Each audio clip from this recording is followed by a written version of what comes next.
So Kim Davis is back in the news today. Now, you guys remember Kim Davis. She was the Kentucky clerk who was a Democrat, weirdly enough, but refused to sign a marriage license for a gay couple. And so, of course, following that, she became a conservative icon for quote-unquote religious freedom, which basically means, in their words, I should be free to discriminate against people my religion says I should discriminate against, even though your religion technically doesn't even say that. Nonetheless, okay, she's back, and what she's trying to do is, well, she's trying to stop same-sex marriage. Apparently, that's still stuck in her craw, and 5 years later, she's still fighting to stop those gays from getting married.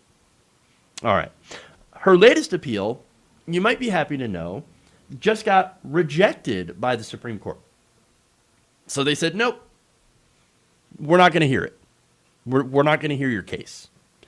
Okay, you might think, what's the issue then? They're not hearing the case. Everything's fine. What are you talking about?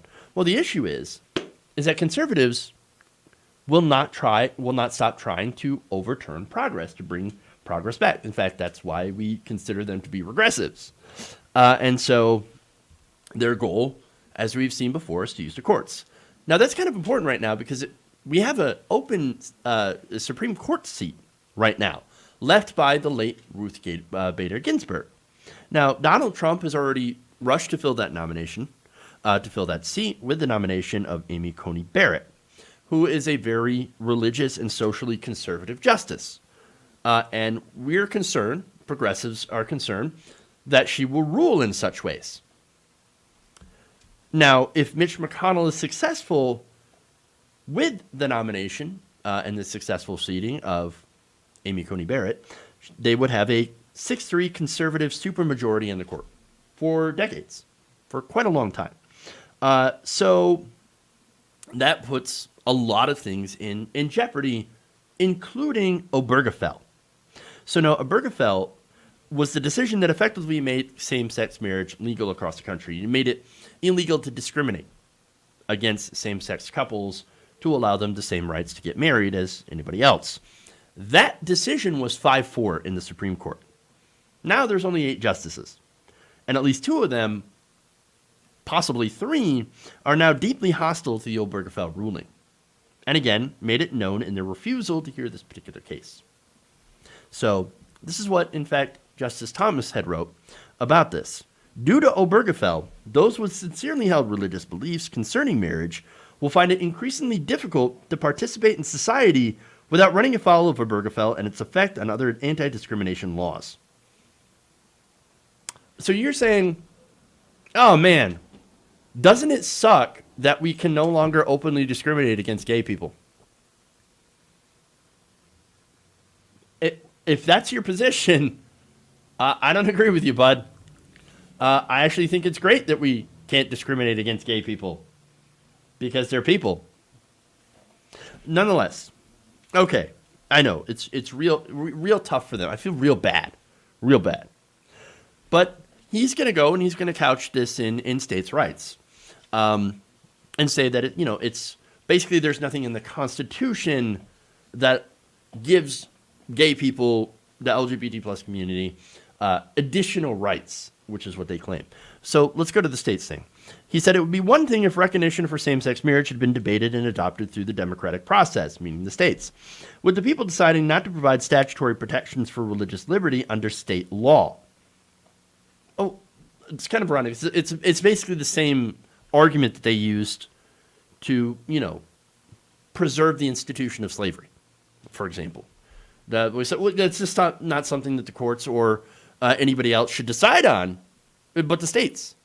So then, of course, you would have conservative states that would be able to treat LGBTQ plus people like second-class citizens, while places like, California, New York, could afford people rights to be treated equally under the law. And so, according to Obergefell, really, the 14th Amendment said you must give everyone equal protection under the law. In this case, people's right to enter into a civil contract. And so that was the argument. However, as you could see, Thomas, He said, well, how dare the courts be activist? Activist judges, activist judges. Oh, really? Well, okay. He said, it is quite another when the court forces that choice upon society through its creation of atextual constitutional rights and its ungenerous interpretation of the free exercise clause, leaving those with religious objections in the lurch.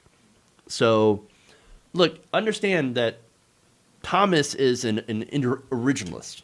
He thinks that the Constitution, as is, was 100% perfect and it shouldn't change whatsoever. Now, I don't agree with that. It's a living document, I believe, and it should change as history changes to make a more perfect union. Doesn't agree. And the other thing, of course, is, religion, right? Well, we have this separation of church and state, which means that no religion should dominate. All religion should be treated equally in this country. So now, understand, if your religion says no gay marriage, well, then don't get gay married. I mean, that's pretty easy, right? I mean, other people, other citizens in this secular country that we live in should be able to do what they're going to do or not have to do things that they don't want to have to do.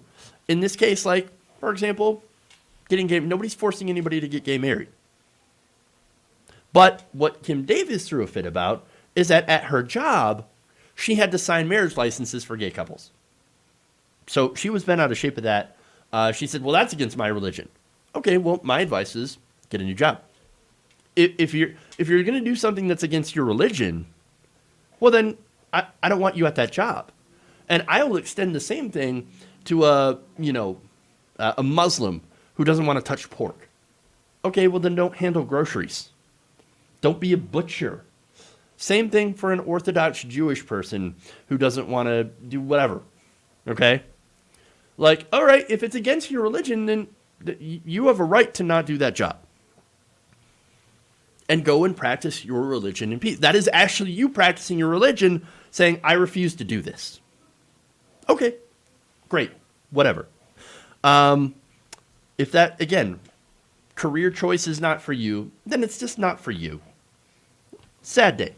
But again, Obergefell wasn't necessarily even about that. Again, it was about the 14th Amendment, the equal protection under the law. In that case, Justice Thomas had written, the court read a right to same-sex marriage into the 14th Amendment, even though that right is found nowhere in the text. So it literally has to be spelled right out for somebody like Thomas to even understand it. Well, or acknowledge it. But that's the thing. They didn't even have the word for LGBT plus, LGBTQ, or anything like that back within those times. That's why, again, I believe the Constitution is a living document that allows you to amend those things to make sure that other people are also extended the same rights as being, as other Americans. Because they're Americans, okay? And so it doesn't actually ascribe additional rights. All it does is say you can't discriminate against somebody for wanting to get married. That happens to be a different sexual orientation than you. It doesn't have any effect on your life. It doesn't affect you in any negative way. So why should that matter? Why should you not allow that? Why are we going to ban this if you're uncomfortable with it? That's the problem. And so it makes me think that conservatives really just want to own marriage, the institution itself. Okay? And look, there's two different thoughts about this. There is religious marriage, which they can own all day long, right? That's the religious ceremony. What we're talking about when it comes to legal rights is we're talking about the contract. And again, marriage is both of those things, but can be one or the other as well, right? So in the eyes of the state, for example, marriage is a contract between two people. It confers benefits which single people don't have. Be it, tax benefits, rights to property, rights to make medical decisions, which are really important, other legal protections, immigration statuses, nothing to do with the religious aspect because, again, you have the state that is, that there's a wall of separation between church and state. And so they're not legislating on a religious institution. but merely a legal contract between two different people. And that's it. So all the court argued in Obergefell is whether or not it was people had the right to enter into a contract, and if it was protected under the 14th Amendment for those who had different sexual orientations. And that is it. And when you looked at it, you say, well, yeah, it does seem like we are not affording equal protection to people by banning them from entering into this contract. And that's it. And so Thomas continues, though. He said, several members of the court noted that the court's decision would threaten the religious liberty of the many Americans who believe that marriage is a sacred institution between one man and one woman. Basically, it hurts their feelings. It offends their sensibilities. They are offended. And so they wish to ban the things that they are offended by. I mean, that's really what it comes down to. Can you say snowflake? I mean, really. He said that if the states had been allowed to resolve this question through legislation, they could have included accommodations for those who hold these religious beliefs. I don't necessarily believe that. I don't think places like Texas and Louisiana or Alabama would allow any kind of exceptions to allow for people to join into these contracts called marriage and to have these rights. I think that those states would be the ones to block these rights. And so, unfortunately, leaving up to the states sometimes is not the best idea when it comes to expanding rights to other people.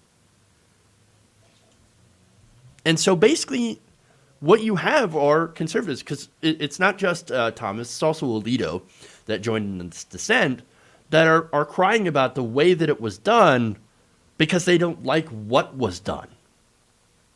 And so that's the problem. But he says this, the court, however, bypassed the democratic process. Worse still, it briefly acknowledged that those with sincerely held religious beliefs to same-sex marriage are often, quote, decent and honorable. The court went on to suggest that those beliefs espoused a bigoted worldview. So, look, if you believe that LGBTQ people are not equal to other people who are not, to cis people, for example, cisgender, straight, white men and women, if you don't believe that they're equal and deserving of equal rights, then yeah, that's a bigoted worldview. Whether it's based on religion, whether it's based on your feelings being hurt, or the ick factor that you might feel, or no matter how deep in the closet you have shoved yourself, it's a bigoted worldview, regardless. It just is. What you're doing is you're applying your religious standards to another person's life, a citizen's life, for a thing that does no harm to you personally. I don't think that you should be able to make that call. I don't think it's any of your business. But what this argument comes down to is that he's using the whole states' rights argument and then the religious freedom argument basically to argue that gay people have hurt our feelings. I mean, by not going through democracy, for one, through the states, which, by the way, 6 in 10 people, when Obergefell was passed, said that same-sex marriage should be legal. It's even higher now. Okay? So even if you were to go through the democratic process, you would find that most people would agree with it. Now, would most Republican politicians in those states? No. No, I don't believe they would. And so that presents a problem because we don't necessarily live in we don't actually live in a direct democracy. We live in a republic, and there are a lot of people who are in power that haven't even been voted in by the majority of people. And that can, of course, create some issues for those who are not represented. They do not have representation in our government, and therefore their rights would be denied them through that democratic process. That is why in some cases courts and the legislatures do need to step in to guarantee that people have rights. And that's why I supported the Obergefell decision and still do. And so that said, all of this is on feelings. Oh my God, I can't believe you're saying my worldview is bigoted. How dare you call our Christians bigots? Well, we're not. There are Christians all over that are wonderful people and that are perfectly happy and fine with allowing gay people to get married and to be happy themselves. And there are gay Christians as well. We're not calling Christianity bigoted. We are calling bigots bigoted. There is a difference. If you are using your religion as a way, as a cudgel, to beat down other people and to control their lives, that does make you bigoted. And it does make you a bad person. Or at least using your religion in a bad way. Simple as that. And so, that said, this is bad for Obergefell.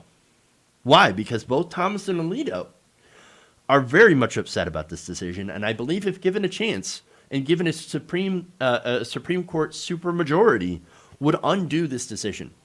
Now you might think, wait a minute, but they just decided to not hear the court, to not hear the case. Well, they can come back later and revisit it once they have Amy Coney Barrett, who would be a reliably socially conservative vote for a 6-3 supermajority. That's the problem here. That's why liberals don't talk about the court enough, whether it be the Supreme Court or, and of course they only talk about it in relation to the elections, when in reality, of course, it's important all the other times, especially when you have local district court judges that are being appointed massively by the Republicans, by the right wing. And they have done that so many times. And so we need to wake up and we need to look at the takeover of our judicial system from the right wing, because these people are going to be there in office for a very, very long time. That is a big problem for many of these decisions, and especially the Supreme Court. Now, Democrats right now have the ability to, or I should say the opportunity to try to delay this nomination, especially since many of the Republicans on the Judicial Committee happen to be, I don't know, coming down sick with COVID-19. Maybe they could push it till after the election. Whoever wins, assuming Democrats are smart enough to do it, might be deciding not only, of course, the fate of the ACA, whoever wins, and Roe v. Wade, also very important, but also same-sex marriage. Who gets on the court next could determine whether or not decades of progress could disappear overnight. That right there, for me, is a pretty good reason to vote and to get involved and to make sure that Donald Trump and the Republicans do not win a majority and do not win re-election. Because if they do, I fear that we will see a giant leap backward as a result.